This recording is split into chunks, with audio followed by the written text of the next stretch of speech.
Welcome to English to Bengali audio books. আজকে আমরা শুনে নেব আর.কে নারায়ণের একটা বিখ্যাত ছোট গল্প ললি রোড। এটি ভারতীয় মধ্যবিত্ত সমাজ, ঔপনিবেশ এবং স্বাধীনতার পরবর্তী মানসিকতার এক সূক্ষ্ম ও ব্যঙ্গাত্মক প্রতিফলন। এই ললি রোড গল্পটা মালগুড়ি নামের এক কাল্পনিক শহরকে কেন্দ্র করে রচিত, যা আর.কে নারায়ণের বহু গল্পের পটভূমি। এই গল্পে একটি রাস্তার নামকরণ, একটি মূর্তি স্থাপন এবং পরে সেই মূর্তি সরানোকে কেন্দ্র করে মানুষের মনোভাব, রাজনীতি এবং সামাজিক পরিবর্তনের চিত্র ফুটে উঠেছে। তাহলে চলো আর দেরি না করে আমরা গল্পটা ঝটপট শুনে নিই। গল্পের শুরুতেই আমরা জানতে পারি মালগুড়ি শহরের একটি বিখ্যাত রাস্তার নাম ললি রোড। এই নামটি রাখা হয়েছিল স্যার ফ্রেডরিক ললির নামে, যিনি ছিলেন একজন ব্রিটিশ অফিসার। তিনি ভারতের ব্রিটিশ শাসনের সময় মালগুড়িতে কিছু উন্নয়নমূলক কাজ করেছিলেন, যেমন সেচ ব্যবস্থা, প্রশাসনিক সংস্কার, আরও অনেক কিছু। তখনকার দিনে মানুষ তাকে সম্মান করত এবং তার স্মৃতিকে ধরে রাখতে রাস্তার নামকরণ করা হয়। শুধু তাই নয়, তার একটি মূর্তিও স্থাপন করা হয় শহরের এক গুরুত্বপূর্ণ স্থানে। ভারত স্বাধীন হওয়ার পর পরিস্থিতি বদলাতে শুরু করে। ব্রিটিশদের প্রতি মানুষের দৃষ্টিভঙ্গি পরিবর্তিত হয়। যে ব্রিটিশ অফিসারদের একসময় সম্মান করা হতো, তাদের এখন অনেকেই শোষক হিসাবে দেখতে শুরু করেন। এই প্রেক্ষাপটে মালগুড়ির কিছু রাজনৈতিক নেতা এবং সমাজসেবী সিদ্ধান্ত নেন যে ব্রিটিশ শাসকদের নামে থাকা রাস্তা ও স্থাপনার নাম পরিবর্তন করতে হবে। তাই ললি রোডের নাম বদলে ফেলা হয় এবং নতুন একটি দেশীয় নামও দেওয়া হয়। এর পাশাপাশি স্যার ললির মূর্তিটিকেও সরিয়ে ফেলার সিদ্ধান্ত নেওয়া হয়, কারণ সেটি ঔপনিবেশিক শাসনের প্রতীক হিসাবে বিবেচিত হতে থাকে। মূর্তিটি সরানোর কাজটি খুব সহজ ছিল না। এটি ছিল একটি বিশাল ও ভারী পাথরের মূর্তি। পৌরসভা অনেক চেষ্টা করে সেটিকে সরানোর ব্যবস্থা করে। এই কাজের জন্য একজন ঠিকাদারকে দায়িত্ব দেওয়া হয়। তিনি অনেক কষ্টে শ্রমিকদের সাহায্যে এবং নানা যন্ত্রপাতি ব্যবহার করে মূর্তিটিকে স্থানচ্যুত করেন। কিন্তু মূর্তি সরানোর পর একটি বড় সমস্যা দেখা দেয়। এখন এই বিশাল মূর্তিটি কোথায় রাখা হবে?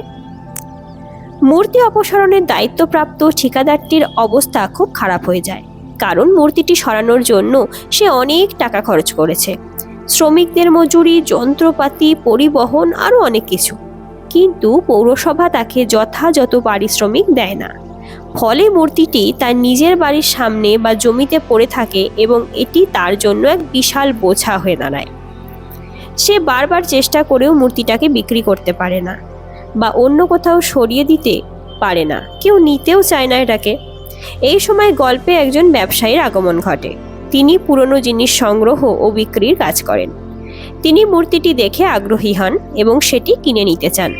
তিনি ভাবেন এটি হয়তো কোনো জাদুঘরে বা অন্য কোনো জায়গায় বিক্রি করা যেতে পারে। তাই তিনি মূর্তিটা কিনে নিজের গুদামে রেখে দেন। কিন্তু তারও একই সমস্যা হয়, এই বিশাল মূর্তির কোনো ক্রেতা নেই। ফলে সেটি তার কাছেও এক ধরনের বোঝা হয়ে দাঁড়ায়। গল্পের এই পর্যায়ে একটি গুরুত্বপূর্ণ মোড় ঘোরে। কিছু ঐতিহাসিক ও শিক্ষিত ব্যক্তি গবেষণা করে জানতে পারেন যে স্যার ফ্রেডরিক ললি আসলে খুব খারাপ ব্যক্তি ছিলেন না, বরং তিনি মালগুড়ির উন্নয়নে গুরুত্বপূর্ণ ভূমিকা রেখেছিলেন এবং অনেক মানুষকে অনেক উপকারও করেছিলেন। এই তথ্য প্রকাশিত হওয়ার পর মানুষের দৃষ্টিভঙ্গি আবার বদলাতে শুরু করে। তারা বুঝতে পারেন যে আবেগের বশে তারা হয়তো একটা ভুল সিদ্ধান্ত নিয়েছেন। এই নতুন উপলব্ধির পর পৌরসভা সিদ্ধান্ত নেয় যে স্যার ললির মূর্তিটি আবার স্থাপন করা হবে এবং তার সম্মান পুনরুত্থান করা হবে। এখন আবার সেই মূর্তিটি খুঁজে বের করার প্রয়োজন হয়। তখন জানা যায় মূর্তিটা ওই ব্যবসায়ীর কাছে রয়েছে। পৌরসভা তার সঙ্গে যোগাযোগ করে এবং মূর্তিটি ফেরত নেওয়ার জন্য আলোচনা শুরু করে। ব্যবসায়ী প্রথমে কিছুটা দ্বিধাগ্রস্ত হলেও শেষ পর্যন্ত মূর্তিটা ফিরিয়ে দিতে রাজি হন, তবে কিছু আর্থিক লাভের শর্তে। গল্পের শেষে মূর্তিটা আবার শহরের এক গুরুত্বপূর্ণ স্থানে স্থাপন করা হয় এবং স্যার ললির প্রতিও সম্মান প্রদর্শন করা হয়।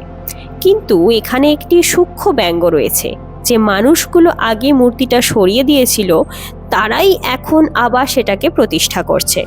এতে বোঝা যায় যে মানুষের মতামত কত সহজে পরিবর্তিত হতে পারে এবং অনেক সময় তা গভীর চিন্তার পরিবর্তে আবেগ বা পরিস্থিতির ওপরও নির্ভর করে থাকে। ললি রোড গল্পটা শুধুমাত্র একটি মূর্তি বা রাস্তার নামই নয়, এটি মানুষের মনস্তত্ত্ব, ইতিহাসের ব্যাখ্যা এবং সামাজিক পরিবর্তনের একটা গভীর চিত্র তুলে ধরে। আর.কে. নারায়ণ তার সহজ সরল ভাষা এবং রসাত্মক ভঙ্গিতে আমাদের বুঝিয়ে দেন যে ইতিহাসকে বোঝার জন্য শুধু আবেগ নয়, যুক্তি ও তত্ত্বেরও প্রয়োজন আছে। তাহলে এই পর্যন্তই। কেমন লাগলো গল্পটা অবশ্যই কমেন্ট করে জানাবে। ভিডিওটা ভালো লাগলে লাইক করো। আর ততক্ষণ ভালো থেকো, সুস্থ থেকো, চ্যানেলটা সাবস্ক্রাইব করে আমার পাশে থেকো। আবার নতুন কোনো ভিডিওতে নতুন গল্প বা কবিতার সাথে আমাদের দেখা হবে। ভালো থেকো।